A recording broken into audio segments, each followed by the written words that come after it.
nós estamos iniciando a nossa segunda aula sobre os livros poéticos. Na aula passada nós falamos sobre símile, né? Símile é alguma coisa que é parecida como, é sempre quando aparece a palavra como, está dizendo que é uma símile, né? Quando a gente vê lá Apocalipse, quando fala de Jesus,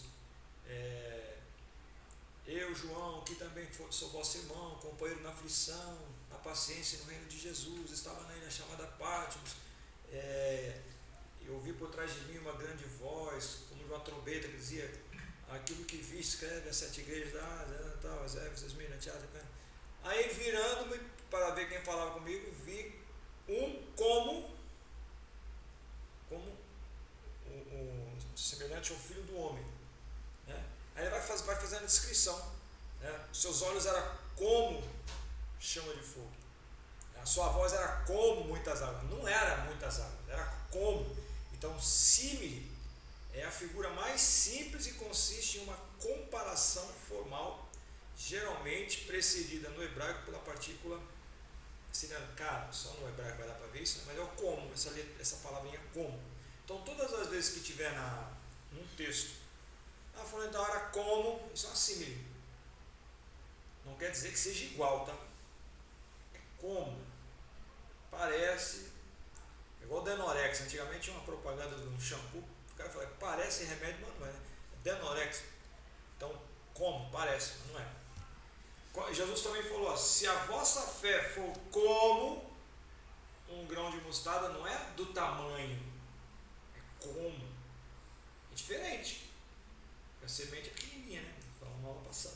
Agora, como? Por quê? Porque como a natureza dela, então ela tem a capacidade de contornar obstáculos. Você plantar uma sementinha de mostarda, botar um pedregulho em cima, vai demorar, mas ela vai contornando, vai rompendo, ela vai sair lá na frente, mas ela vai romper. Então o que Jesus está falando, a nossa fé ela tem que ser persistente.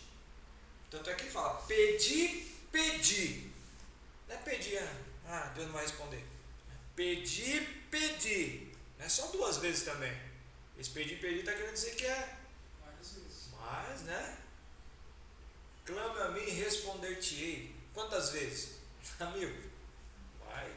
Jesus falou certa vez de uma senhora, uma viúva, lembra? E um juiz, iníquo.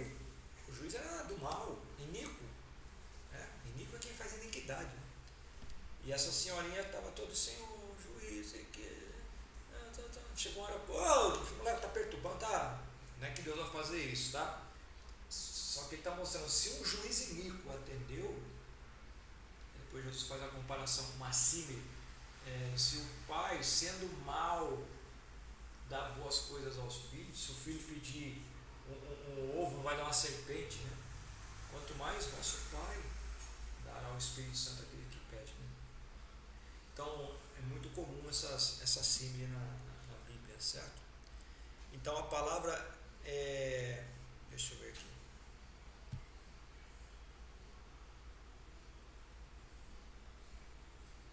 Então peguei alguns exemplos aqui, e diz assim, a palavra é como luz, lâmpada para os meus pés e a tua palavra.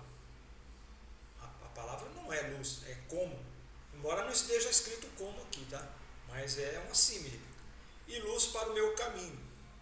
Olha só, lâmpada para os meus pés e luz para o caminho. Você que trabalha na área, lâmpada para os pés, farol baixo, e luz para o caminho, farol alto, mano. Então ela te ilumina nas questões próximas, na dimensão daqui, a terra, né? Para os pés, pé é terra, e luz para os caminhos, então para outras dimensões também. A palavra então ela tem essa propriedade.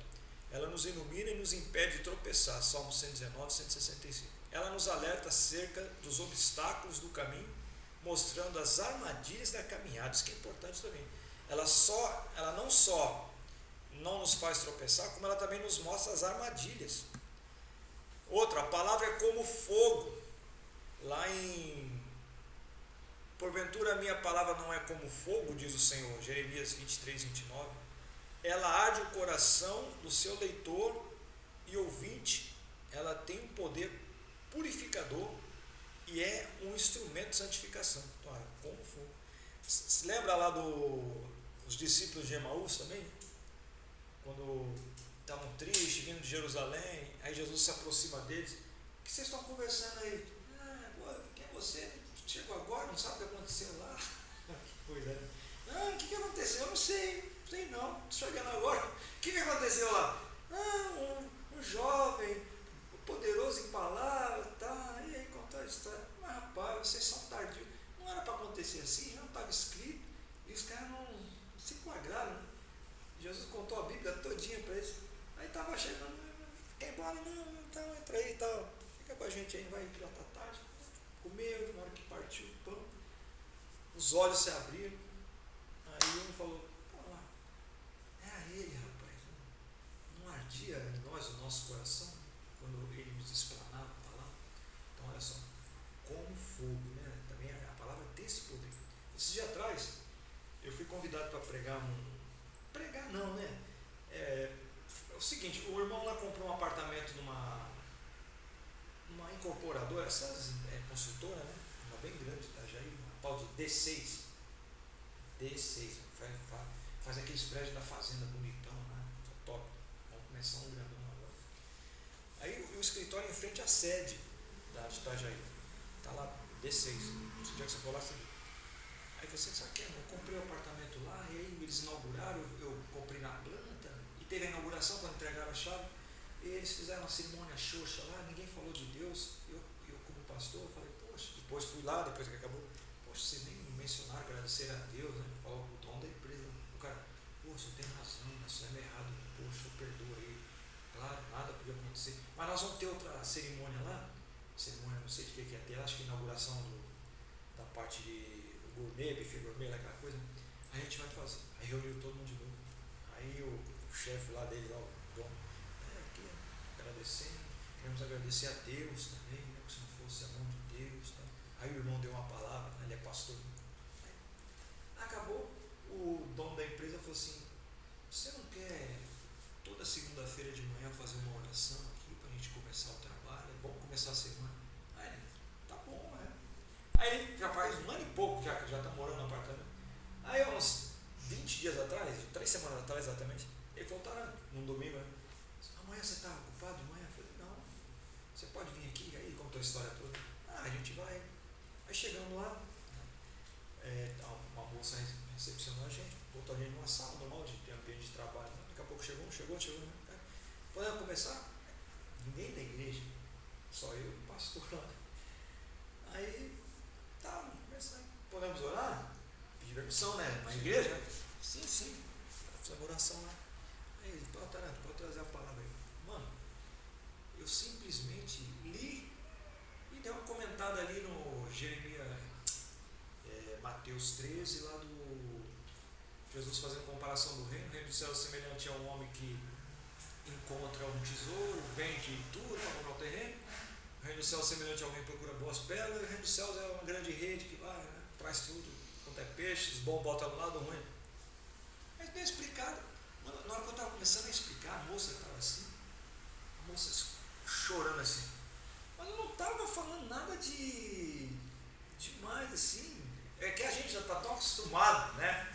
Você vê que não é a gente, é a palavra. Então não é porque fui eu, é porque pode ser qualquer um, é a palavra que está sendo falada, né? Então nós estamos falando aqui da palavra que ardia como fogo. Então a gente percebe como que a palavra tem efeito nessas pessoas que não têm a mesma oportunidade que a gente tem sempre de estar ouvindo a palavra. A gente fica meio acostumado, assim. Acho que isso é uma rotina, né? E é um perigo isso, né, José? Então falando aqui, queimando, e aí eu lembrei. Não bastando, aí na segunda-feira nós terminamos lá, aí ele falou assim, vocês não querem ir lá no outro escritório? O escritório é lá na fazenda, debaixo daqueles prédios lá que eles estão vendendo. Vamos, a porta abriu, vamos embora, né? Aí estamos aí nessa, ajudando o irmão lá, quando der a gente vai lá. Pena que vocês moram do outro lado, então vou escalar você para lá também, para vocês verem como é que é. Então a palavra de Deus, então nós já vimos que é como fogo, né? Como lâmpada, ela também é como um martelo. É como um martelo que esmiuça a penha, Jeremias 23, 29. A palavra também é como a semente. Falando em semente, o Tertuliano, que é um pai da igreja, ele dizia que o sangue dos mártires é a semente da igreja. Porque quando no Império Romano começou a perseguir os crentes e matava, achando que ia acabar com a igreja, o sangue que era derramado funcionava como semente. E foi mesmo, né?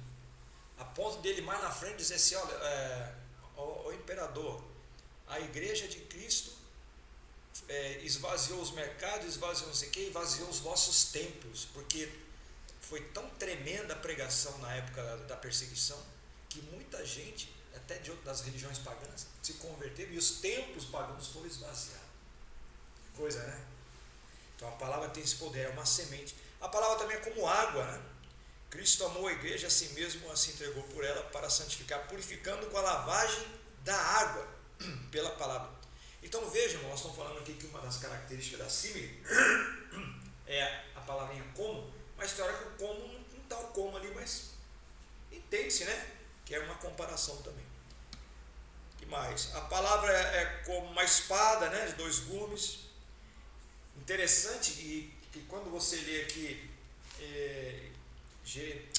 Hebreus 4 e 12, vamos ver aqui o que diz. De repente a versão de vocês está mais próxima da verdade. Da verdade não, é verdade, está escrito, mas do original. Né? Porque no original ela tem um significado bem mais profundo aqui, a espada, essa espada de 2 gumes aqui. Gumes são duos tomos. Stomos é boca. A palavra tem 2 bocas. Olha. Tá vendo isso, né? E aí, então a palavra é como é viva, eficaz e mais penetrante do que espada alguma de 2 gumes, e penetra até a divisão da alma e do espírito, das juntas e medulas, e apta para discernir o pensamento e intenções do coração. Então a palavra também é uma espada, e ela tem 2 bocas, tá? No original é bocas que está escrito lá, mas aqui está corte, né? Gumes é um corte de um lado e corta do outro. Com certeza a palavra bocas ali, ela foi traduzida por gumes, é porque o sentido também é tanto para juízo quanto para salvação. 2 bocas. O próprio Daniel falou que naquele tempo, naquele dia, haverá ressurreição, uns ressuscitarão para a glória eterna e outros para a condenação eterna. Então, de repente você vai ser condenado por uma boca, ou você não, né? Ele lá vai ser condenado por uma boca, o outro vai ser salvo pela outra boca. São os dois estômagos, né? Então tem a palavra estômago, é do grego. Estoma é boca, estômago, viu? É tudo juntinho ali, né? O que mais? Então essas metáforas, né? Tudo isso aqui é uma metáfora, tá? Metáfora é sempre uma coisa tomada pela outra, embora a palavra metáfora seja alguma coisa em si, mas tudo que a gente são linguagens figuradas, tá? Que a gente vai ver muito isso nesses livros poéticos. No livro de Jó, que nós vamos ver daqui a pouquinho, vocês vão ver só como está. O livro de Jó está cheio dessas linguagens, né? Cheio de hipérbole. O salmista mesmo usa hipérbole. Vamos ver o que é hipérbole. Hipérbole é quando você, é um aumento exagerado ou diminuição exagerada de alguma coisa. A minha cama está nadando nas minhas lágrimas. Como vai lá nadar a cama na lágrima? Né? E seguia Jesus toda a cidade. Não tem como toda a cidade seguir Jesus. Porque o camarada, é claro que tem muita gente, mas não toda a cidade, né? Então isso é uma hipérbole, tá bom? E tem hipérbole para menor também, para coisa pequena também. Ó bichinho de Israel, Deus está falando com toda a nação de Israel, bichinho de Israel. Olha lá, ninguém se mete com eles lá. Estão passando a lenha lá do Hamas lá. Ontem parece que morreram 150, parece que foi 150 que mataram e prenderam, mas não sei quantos tantos lá. É aquilo, né, mano? Tem um irmão aqui que manda coisa para mim e fala assim, você acha certo o que está acontecendo? Não. Falei, você acha certo o que fizeram lá? Invadiram lá, mataram 1.200 pessoas, levaram mais um monte, estupraram, mataram grávida, criança. É certo isso? Não, mas Israel não é o povo de Deus. Bom, você que está dizendo. Né? Deus está com ele lá. Tudo bem. A gente não pode misturar algumas coisas, né? Só que Israel está se defendendo não como povo da Bíblia, ele está se defendendo como nação, pô. Se entrasse aqui no Brasil os argentinos ali pelo sul lá, matando todo mundo, são hermanos, deixa. Não, o exército a gente entende que deve estar aí para isso, né? Então não pode misturar as coisas. Vai ter o pessoal que mistura, né? Vamos agora falar sobre metáfora. É outra figura de comparação, mas que não se expressa formalmente com a ideia de objeto, é transmitida para outros sem que se diga que são semelhantes. Na metáfora não vai ter a palavra como.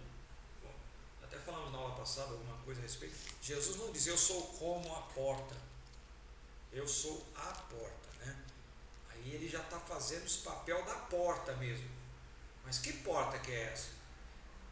É interessante, irmãos, falar sobre isso, porque a questão da porta nas religiões antigas, entenda bem, ó, a gente fala uma coisa e já pensa em outra.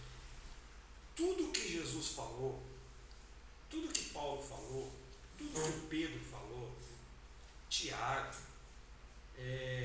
João, eles estão falando, irmãos, de assuntos que eram conhecidos da época deles e de situações filosóficas e históricas que estavam acontecendo naquela época lá.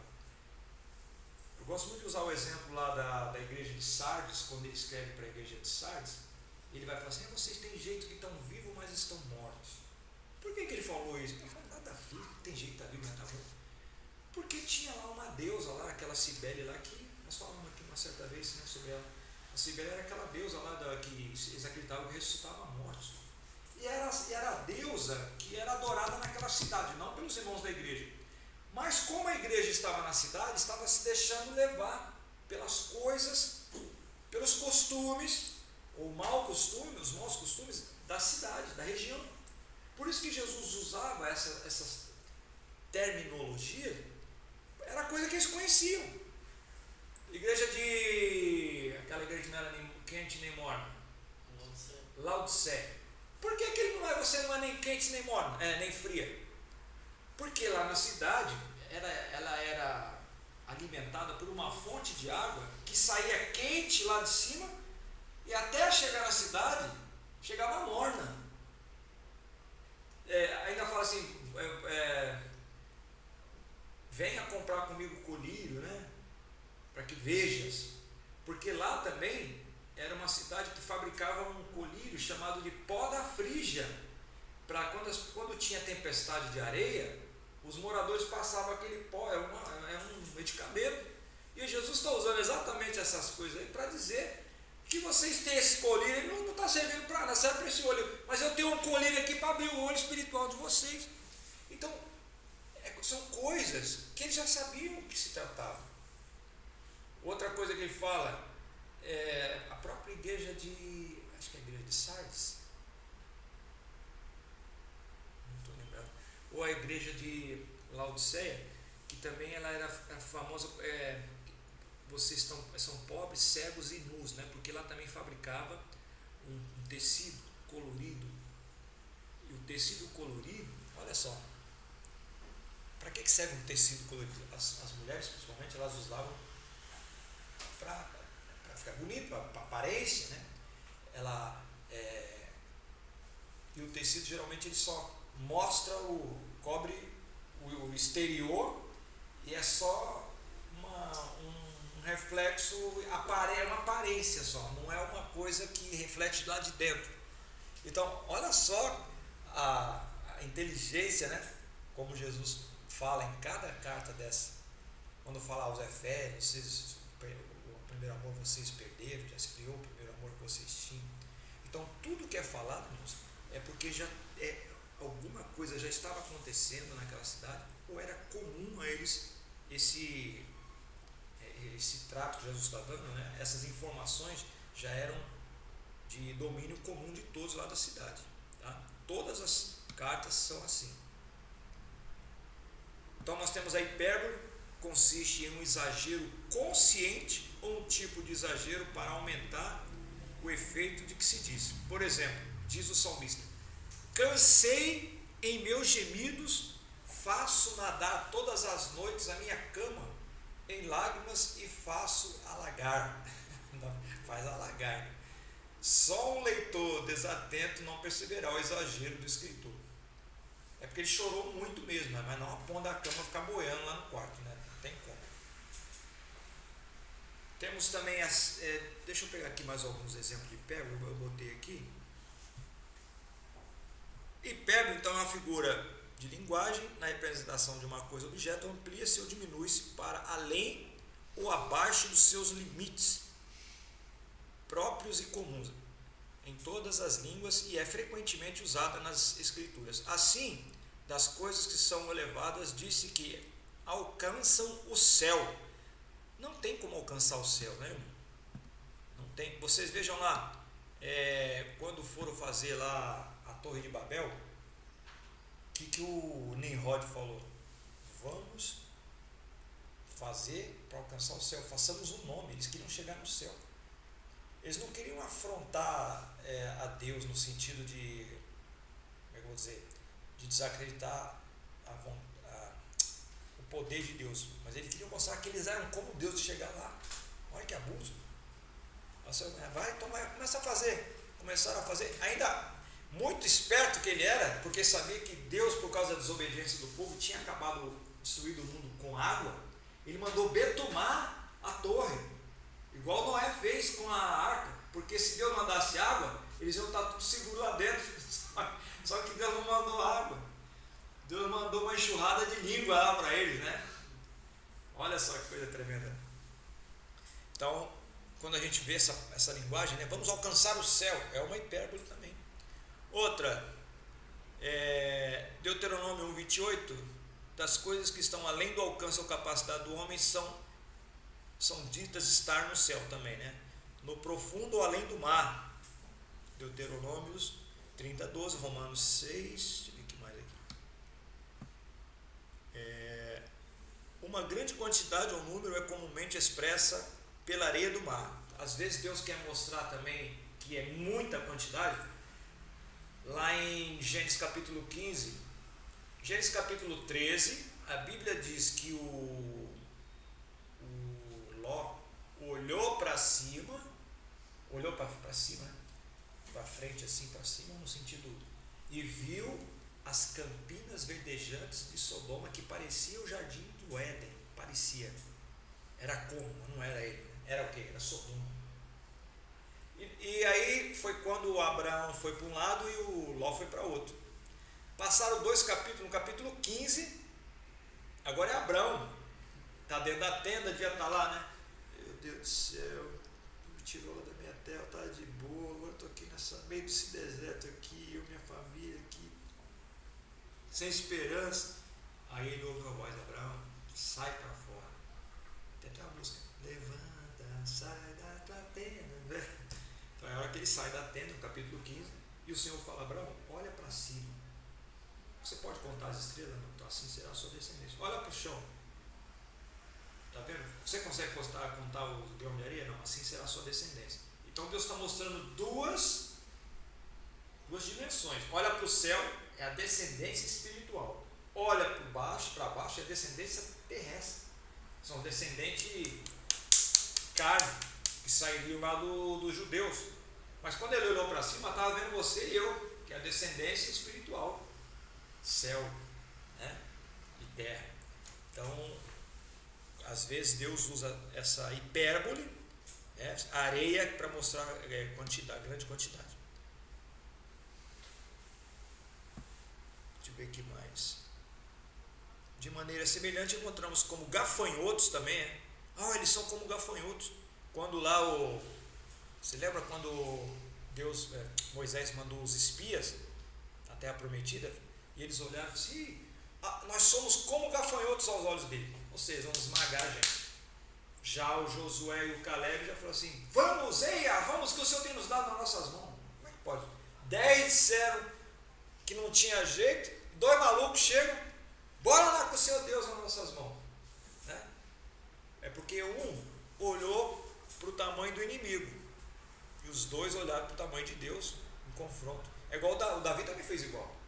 Israel estava olhando para Golias, assim: meu Deus, olha o tamanho desse cara, o que eu vou fazer? O Davi falou assim: quem é esse cara para confrontar Deus? Quem é esse? Você é maluco, cara? Você sabe que é o Deus que eu. Quem é esse circunciso? Quem está pensando? Rapaz, sai para Deus. O senhor deve ter falado assim: meu guri, meu guri. Isso é bom. É assim que eu gosto. É assim que eu gosto. Vai lá, meu filho. Roda essa pedrinha aí. É só rodar que eu dou a direção. Pum.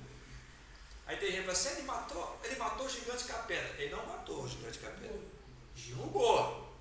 O bicho caiu. Mano, eu nunca tomei uma pedrada, mas bem aqui, esse lugar aqui é sensível, né? Aqui, ó. Aí acertou bem aqui, ó. Como é que pode? Lá no livro de Juízes, não sei se vocês já viram, eu não estou lembrado qual tribo que era, que quando ele tinha uma tribo lá, que eles eram canhotos e acertavam um fio de cabelo. Eu não estou lembrado agora onde está.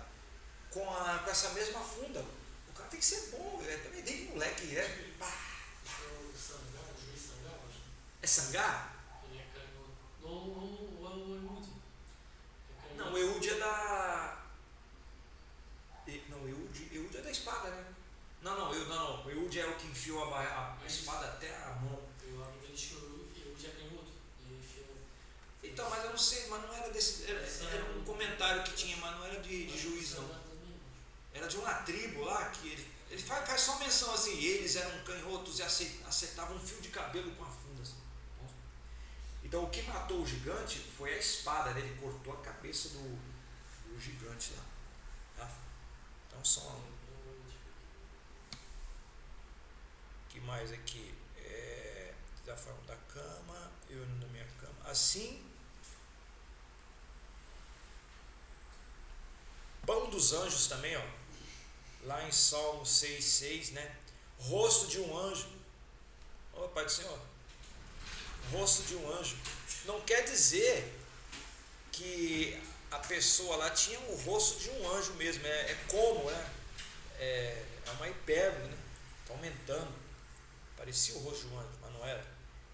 Aqui no caso não é símile, não. É uma hipérbole, tá? Porque um anjo é um ser glorioso, né? Suspira com quebrantamento de lombos. Ó, como é que alguém consegue suspirar com quebrantamento de lombos? Também, Ezequiel 21,6. Deixa eu ver aqui mais. Pastor, hoje eu estava mencionando sobre os anjos, angelologia. Angelologia. Ezequiel capítulo 1, versículo 10, ele vai dar uma descrição dos querubins. Quanto à aparência dos seus rostos, os 4 tinham o rosto de homem, o rosto de leão, do lado direito o rosto de boi, do lado esquerdo o rosto de boi, do lado esquerdo e o rosto de águia. Seria literalmente ou é só uma metáfora? Ele não está dizendo que era como, né? Ele está dizendo que era. Ele não falou como. Ele falou como aí? Não, como não. Como é que ele lê? Quanto à aparência de seus rostos, os 4 tinham o rosto de homem. Ó, tinham o rosto de homem. Não era como. Era de homem mesmo. Sim. Rosto de leão do lado direito, rosto de boi do lado esquerdo e rosto de águia. Agora, como é que a gente vai para fazer uma interpretação disso aí? Que tipo de linguagem figurada que vai ser essa aí? Eu creio que seja metáfora. Metáfora. Mas a frase É uma metáfora. Não usa para como. É uma metáfora. É igual eu sou a porta. Sim. Agora, qual o objetivo de ter querubim ter uma face de leão, uma de águia, uma de boi e outra de homem? Sim. Eu já vi. Nosso livro lá, Teologia Sistemática, aí o escritor diz que a águia simboliza, acho que a rapidez, Sabedoria. a sabedoria do homem, inteligência, no caso o homem.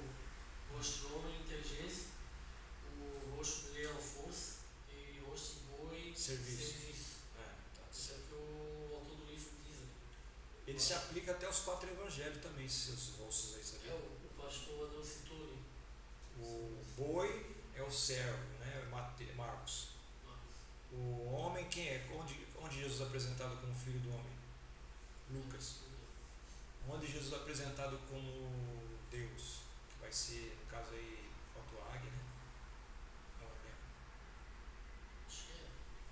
É Mateus, é uma relacionada a cada livro do Novo Testamento. Cada um desses aí. Pode ser, tá? A gente está fazendo uma aplicação aqui, mas pode ser outra coisa também.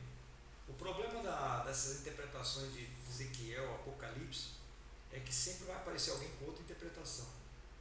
Você nunca pode falar assim, fechado, é isso aqui. Sim. Sempre tem uma teoria diferente. Entendeu? Só Apocalipse de interpretações mais defendidas, tem outras, mas de mais defendida tem 6. A nossa é a futurista, né? Nossa, da Assembleia, que a gente acredita que a partir do capítulo 4 nada aconteceu ainda. A gente acredita que até o capítulo 4 já aconteceu, agora do capítulo 4 é depois, né, do arrebatamento da igreja.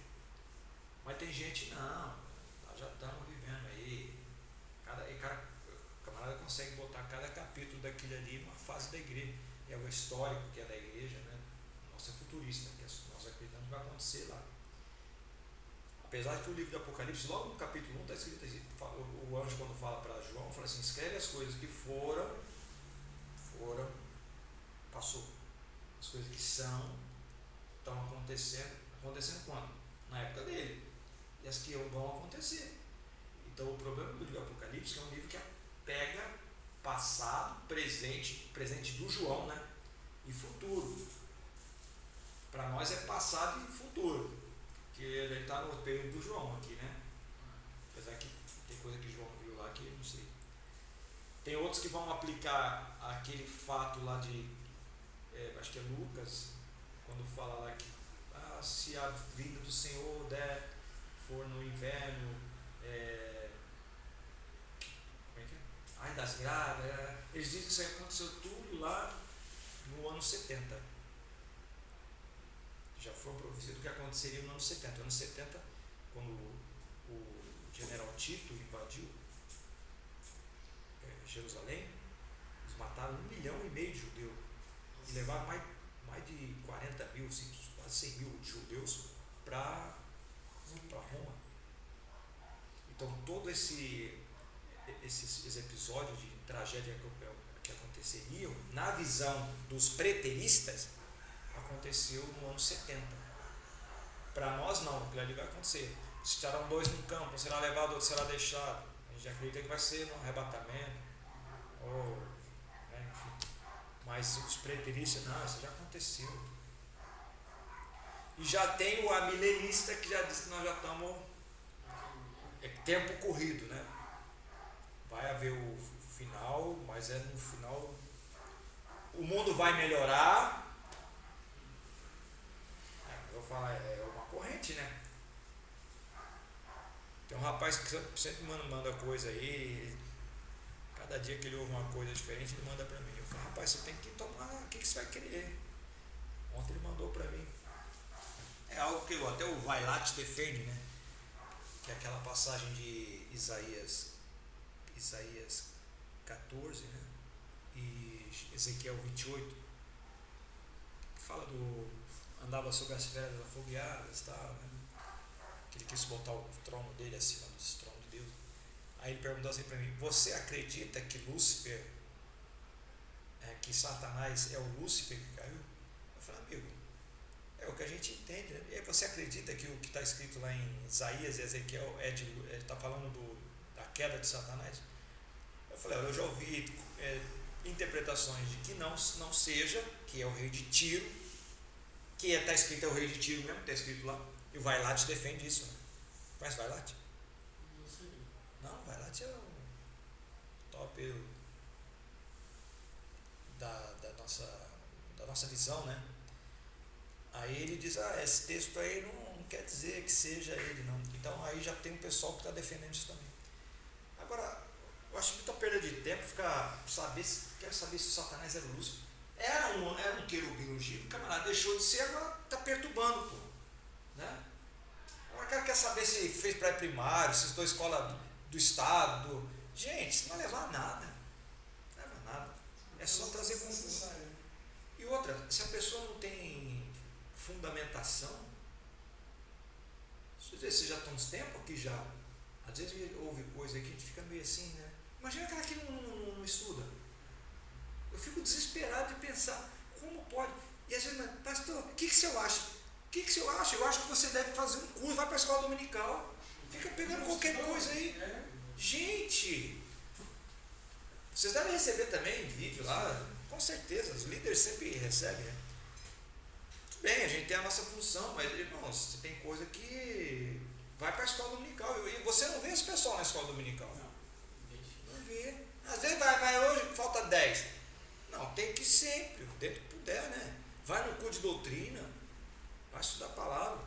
Aí vê qualquer ventinho de doutrina, o cara samba. Temos então também a sinédoque, né? Consiste na substituição do todo pela parte onde existem associações. Por exemplo, quando diz lá, do suor, Gênesis 3,19, do suor do teu rosto comerás o teu pão. Rosto não quer dizer só o rosto, né? Do corpo inteiro. Então, sinédoque tem essa visão aí, né? Corpo e pão por alimento. Sinédoque. Sinédoque. Está na página 11.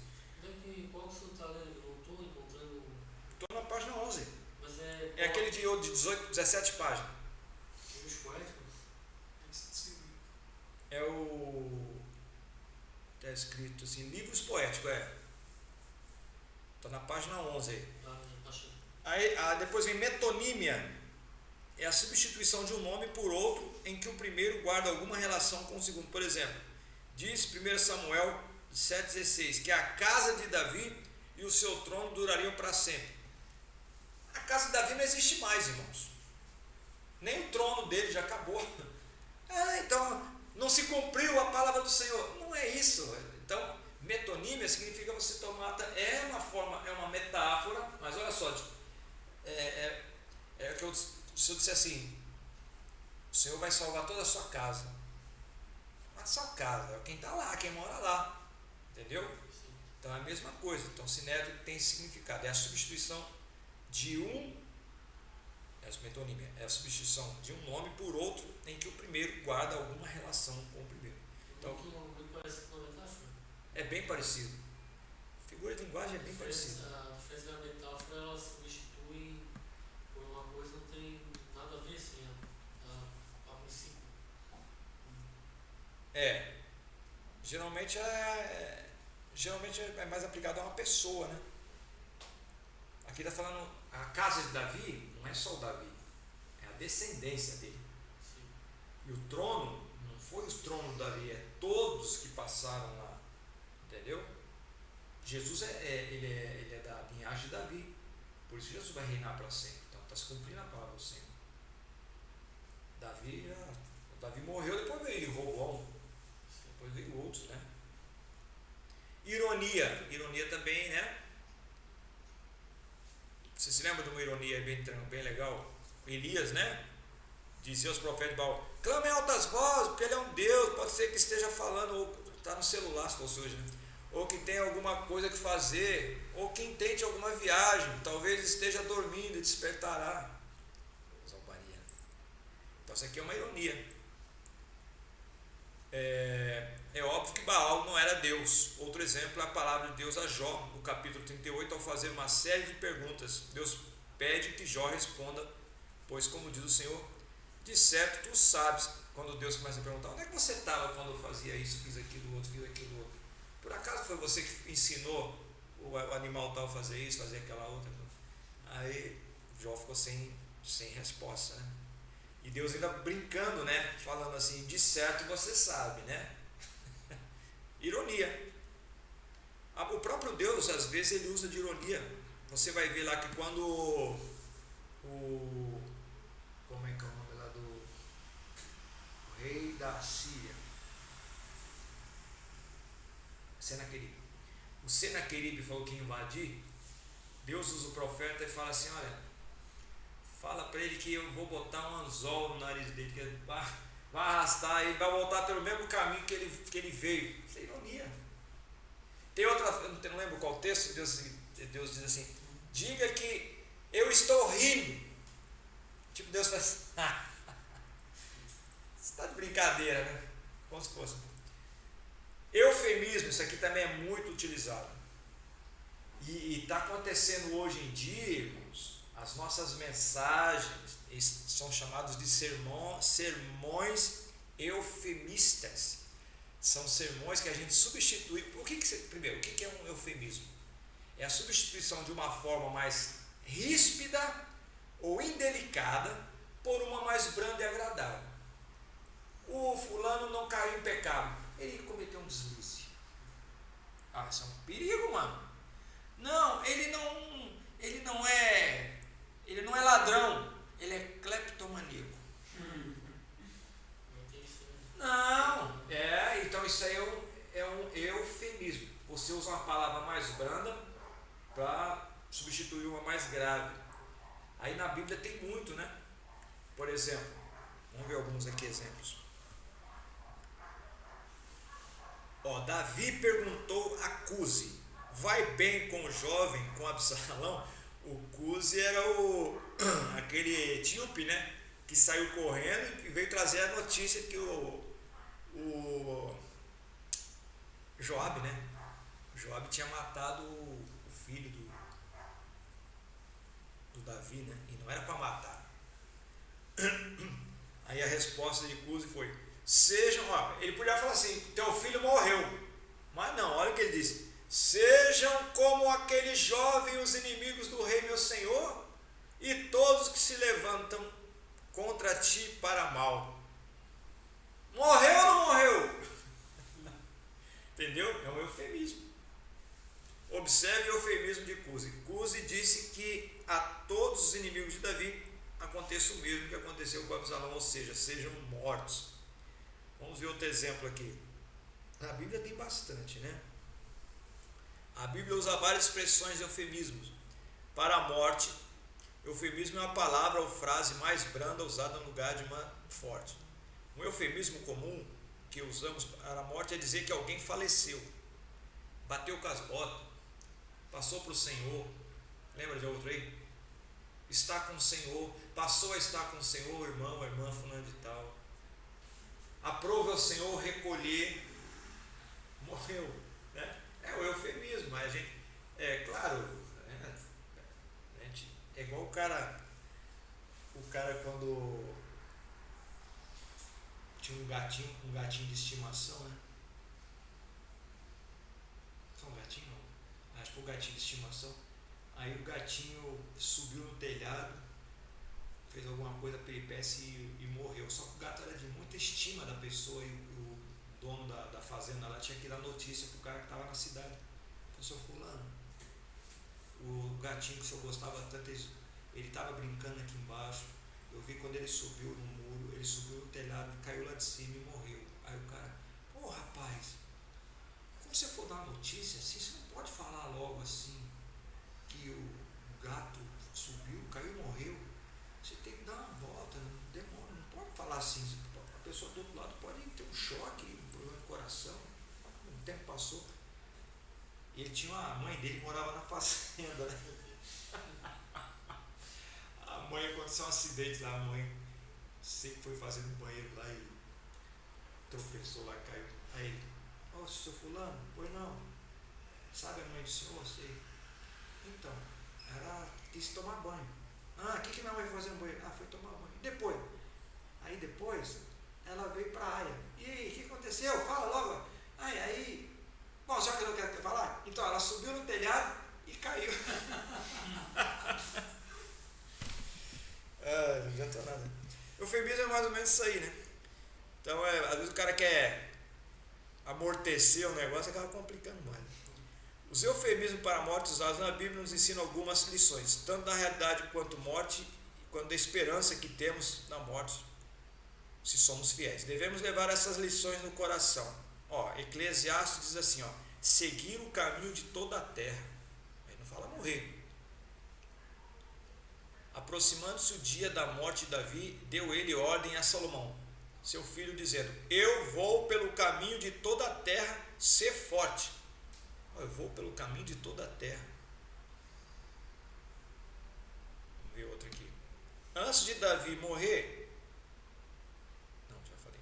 Tiago escreveu, no entanto, não sabeis o que sucederá amanhã. Que é a vossa vida? Sois um vapor que aparece por um pouco e logo se desvanece. Está falando de morte, né? Se o Senhor quiser, viveremos e faremos isto ou aquilo. Último suspiro. Mas Jesus, dando um grande brado, expirou. Expirou aqui morreu, né? Quando Jesus morreu na cruz, o registro de Marcos diz que deu o último suspiro, ou entregou o Espírito. A palavra grega usada é ekpneo, que significa respiração ou vento. Jesus deve ter feito, né? Ele já estava numa posição horrível. Eu estava vendo um relato do médico, uma pessoa que está presa assim. Imagina só, irmãos. A cruz, a parte onde Jesus pisava, ele e os outros lá condenados, não era um banquinho assim, um lugar para você botar o pé assim. Era assim, ó. Então não dava para apoiar. Você ficava o tempo todo assim, ó.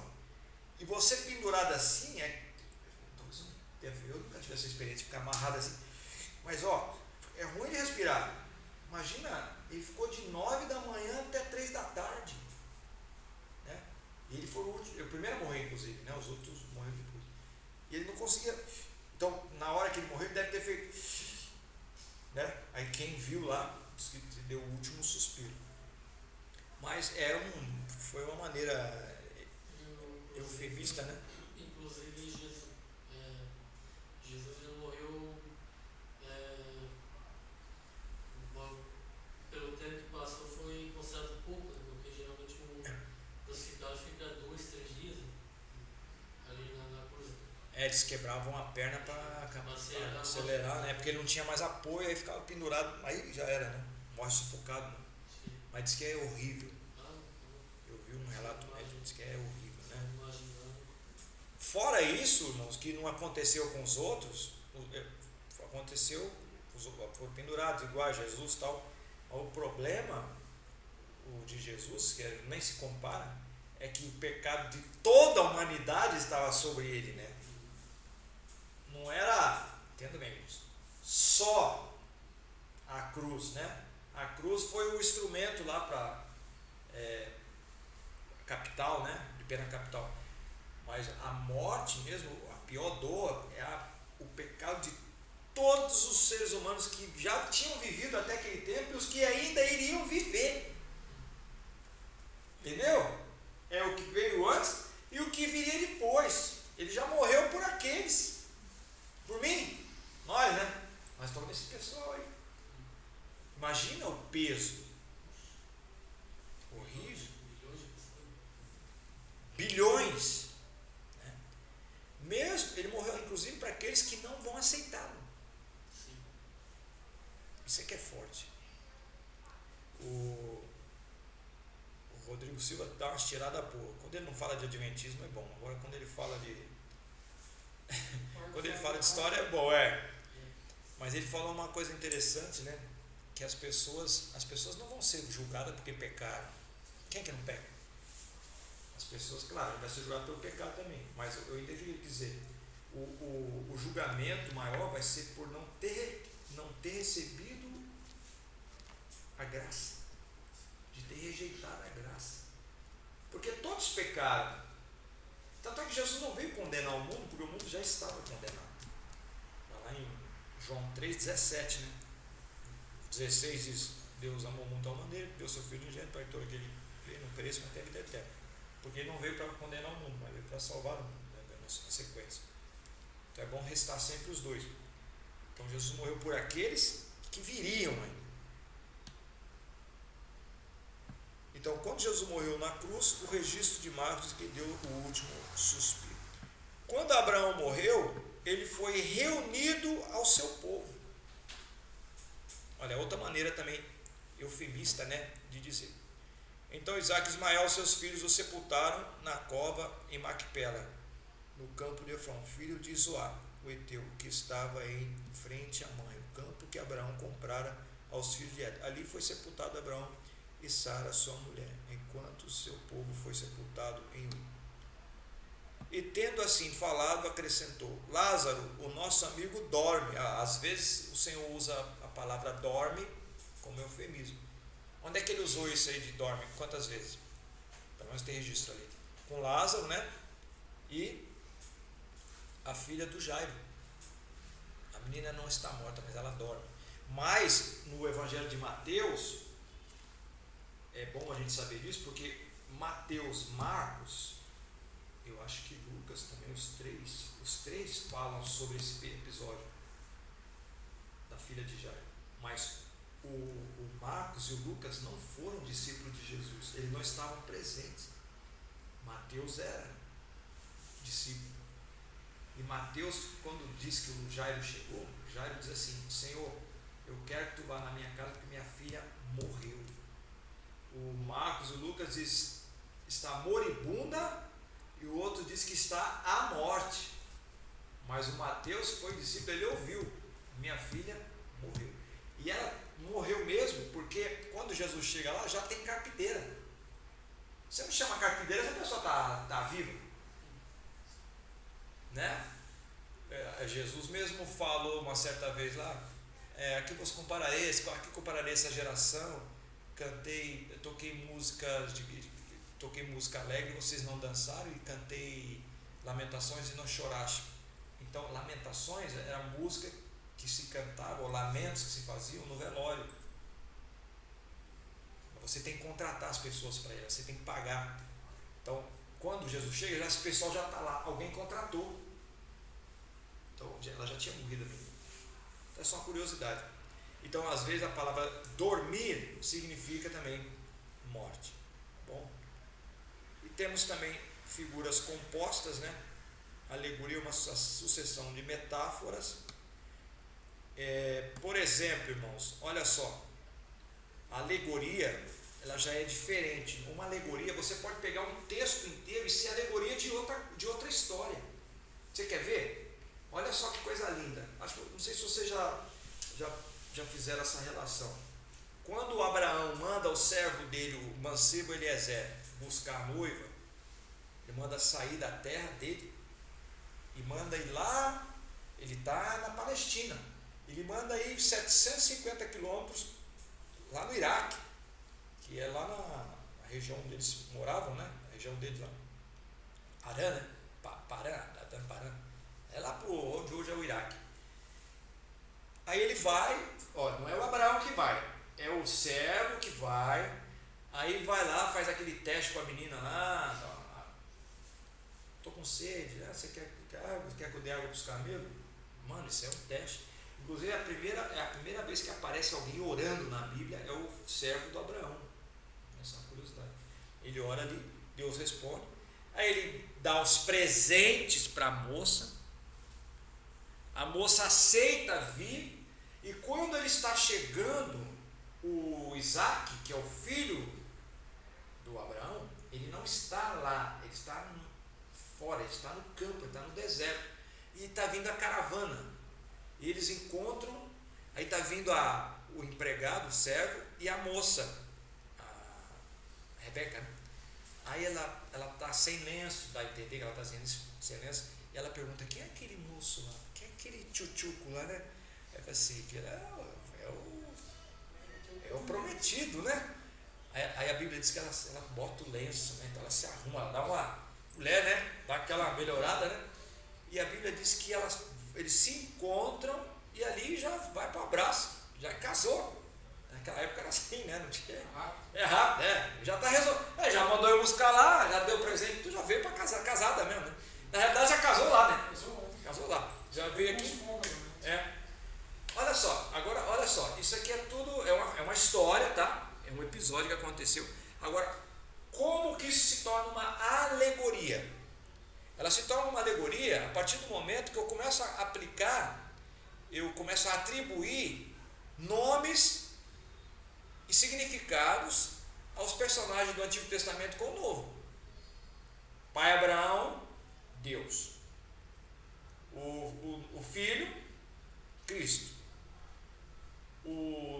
servo, o mancebo Eliezer, inclusive era o herdeiro de todas as coisas, porque ele não tinha filho, era ele que ia herdar tudo, né? Então ele era um filho, ele tinha o direito de tudo, né? Ele representa o Espírito Santo. A Rebeca somos nós, a igreja. O Espírito Santo de Deus, quando vai ao encontro da gente, ele não dá dons, né? Ele coloca os pendentes, coloca como é que fala? Os brincos, colar, deixa você bonito, né? Deixa tem uns artefatos, aquela bijuteria, aquela joia toda. E aí, na hora que você está voltando, representa o Espírito Santo que foi preparar a igreja, adornou a igreja, está vindo. O filho não está lá, vai se encontrar com a igreja na metade do caminho, vai ser no céu. Olha só, isso é uma alegoria. Para você não esquecer, quem usa muito isso aqui é a escola de samba. Nada a ver falar de Bíblia, mas porque tem um carro alegórico. Quando você olha para o carro alegórico, parece brincadeira, irmãos, mas eu era de uma igreja lá no Rio de Janeiro, tem um irmão lá que se converteu, né, graças a Deus, Queiroz, irmão, uma benção. E ele é um artista, e ele trabalhou na época nas escolas de samba. E esse pessoal que trabalha com arte, irmãos, eles têm uma visão que a gente não tem das coisas. Se chegar um camarada que tem dom de arte, estou falando de coisa que eu já vi, e eu falo assim, rapaz, eu preciso fazer uma festinha de aniversário aqui agora, eu não tenho enfeite nenhum. Ele vai arrumar isso aqui, vai parecer festinha de aniversário. Eu estou falando que eu vi isso. A gente estava lá na casa da minha mãe e não tinha nada, só tinha o que vocês estão vendo aqui, nada assim, tinha aquelas coisas de casa, não tinha aquele chapéuzinho, não tinha nada. Aí falando pro rapaz, o que a gente vai fazer? Só tem a torta aqui e o refri. Eu falei assim, não, deixa comigo. O camarada pegou um guardanapinho, fez um negócio, pratinho que tinha lá, um copo, daqui a pouco, mano, como é que você fez isso? Visão, é dom. Então ele às vezes eu conversava com ele, brincava com ele, eu falei assim, e aí ô Queiroz, você é chegado no sambinha no pé, né? Eu falei, não, já passou isso aí, né? Ele contava dessas coisas, né? Que então, quando você vai fazer um carro alegórico, você tem que ter conhecimento histórico. Aquelas coisas não é de agarro. Quando você está olhando, tem mulher nua, homem nu hoje em dia, mas se não fosse isso, se fosse as pessoas tudo vestidas, é uma história que está sendo contada ali. Através daquela formação ali, a pessoa entende isso. Entende. Aí tem o carro alegórico, aí tem um monte de coisa, um monte de informação, aí vem outra informação, né? Vai falar de um político, aí mostra ali, de repente, quando ele nasceu, Pelé, por exemplo, já sempre tem Pelé. Aí o Pelé, ele era pequenininho, lá na Minas Gerais, bota lá as montanhas em cima do carro, depois bota lá alguém chutando a bola com a camisa do Santos, depois da seleção, milésimo gol, é o Pelé, então você vê ali os flashes, vai te trazendo a memória. Então, uma alegoria na Bíblia, ela tem essa capacidade. Eu não sei se você já conhecia essa relação. Nunca tinha ouvido falar dessa relação. Não é bonito? E tem outras, né? Temos outras. Você quer ver outra? Só que essa daqui já é uma alegoria do marido, né? Vamos falar só essa aqui para tomar um café. Provérbios 5, abre aí, ó. Provérbios 5, do versículo 15 ao 18. Provérbios 5, Provérbios 5, versículo 15, é bem conhecido, né, esse provérbio aqui. Quem participa de estudo para casal, sempre tem isso aqui. Olha o que diz aqui, ó. Bom, aqui o título do provérbio é Advertência contra o Adultério. Então vamos entender, né? É um livro poético, ele está fazendo, todo o capítulo, irmãos, está fazendo referência, é uma advertência contra o adultério. Então lá começa, filho meu, atende a minha sabedoria, a minha razão, inclina os teus ouvidos para que conserve a descrição os teus lábios, aí vai falando, né? Afasta de longe, aqui ó, aqui no versículo, o versículo 3 do capítulo 5. Porque os lábios da mulher adúltera destilam favo de mel, e as suas palavras são mais suaves do que o azeite, mas no fim amarga como um abismo, aguda como a espada de dois gumes, os seus pés descem à morte. Então está falando aqui das consequências de quem se entrar no caminho do adultério aqui, né? Aí no versículo 15 vai dizer: bebe a água da sua própria cisterna e das correntes do teu poço, derramar-se-ão nas ruas as tuas fontes, e pelas praças os teus ribeiros de água, sejam para ti só e não para os estranhos juntamente contigo. Seja bendito o teu manancial, e alegra-te com a mulher da tua mocidade. Então isso aqui é uma alegoria. Ele está falando aqui, bebe água da tua própria fonte. Então, ao invés de você procurar uma mulher na rua, você tem que satisfazer a sua fome, a sua sede, a sua necessidade com a sua esposa que está lá na sua casa, né? E vai dizer aqui, ó, derramar-se-ão as suas fontes. Que fontes são essas? A semente dele. Ele vai profundo, vai derrubar essa semente lá, contaminando e blasfemando, né? E causando pecado, né? Com outra. Sejam para ti só e não para os estranhos juntamente contigo. Então que seja só para você. E seja bendito o teu manancial, e alegra-te com a mulher da tua mocidade. Então isso aqui também é uma alegoria. Está falando aqui de um casamento, né? De uma vida a dois abençoada. Nós também temos fábulas. Que é isso, cara? Tem fábula na Bíblia? Rapaz, pior que tem fábula na Bíblia. E olha que tem algumas, hein? Aqui seres inanimados atuam e falam como se fossem pessoas. Vocês já ouviram falar da parábola de Jotão? Só esse aqui, então vamos lá. Juízes capítulo 7. Juízes 7. Do Abimeleque, exatamente. Essa é famosa, né?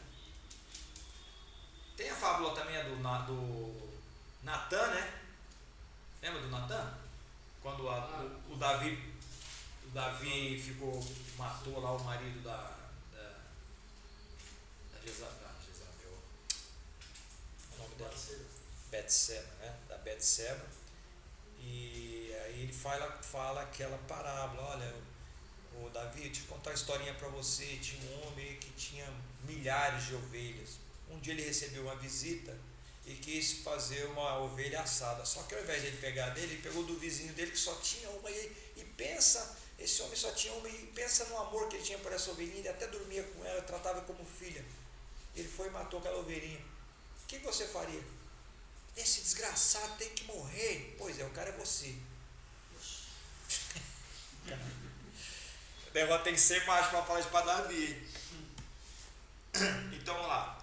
O 7, vamos ver o versículo. Não, é 9. Do 9 do 7 ao 15. 9, 7 ao 15. Aqui, ó, diz assim: tendo sido avisado disto, Jotão pôs-se no cume de Gerizim, e levantou a sua voz e clamou: ouvi-me, cidadão de Siquém, e Deus vos ouvirá a voz. Aí vai contar a historinha. Foram certa vez as árvores a ungir para si um rei. Disseram a oliveira: reina sobre nós. Mas a oliveira lhe respondeu: deixaria eu a minha gordura, que Deus e os homens em mim prezam, e iria dominar sobre as árvores? Então disseram as árvores à figueira: vem tu e reina sobre nós. Mas a figueira lhe respondeu: deixaria eu a minha doçura, o meu bom fruto iria dominar sobre as árvores? Então disseram as árvores à videira: vem tu e reina sobre nós. Mas a videira lhe respondeu: deixaria eu o meu vinho, que alegra a Deus e os homens, iria dominar sobre as árvores? Então todas as árvores disseram ao espinheiro: vem tu e reina sobre nós. Respondeu o espinheiro às árvores: se na verdade me ungis rei sobre vós, vinde, refugiai-vos debaixo da minha sombra. Mas se não, saia fogo do espinheiro e consuma os cedros do Líbano. E assim foi, né? O povo preferiu estar debaixo do espinheiro do que estar debaixo de alguém que Deus haveria de escolher. Então é uma fábula, né? É uma parábola, né? Que acabou acontecendo ali com Israel, infelizmente. Então percebe a tamanha decadência, sempre. Prefiro escolher um homem, Espinheiro. aqui, um homem rico como o Abimelec do que se sujeitar a Deus. Se sujeitar a Deus. Eles largaram a doçura, o vinho, né? E também a doçura do vinho. A gordura, né? A gordura da oliveira, a doçura do figueiro e a bênção do vinho. Eles preferiram estar debaixo do jugo do espinho. Vamos tomar um cafezinho, daqui a pouco a gente volta.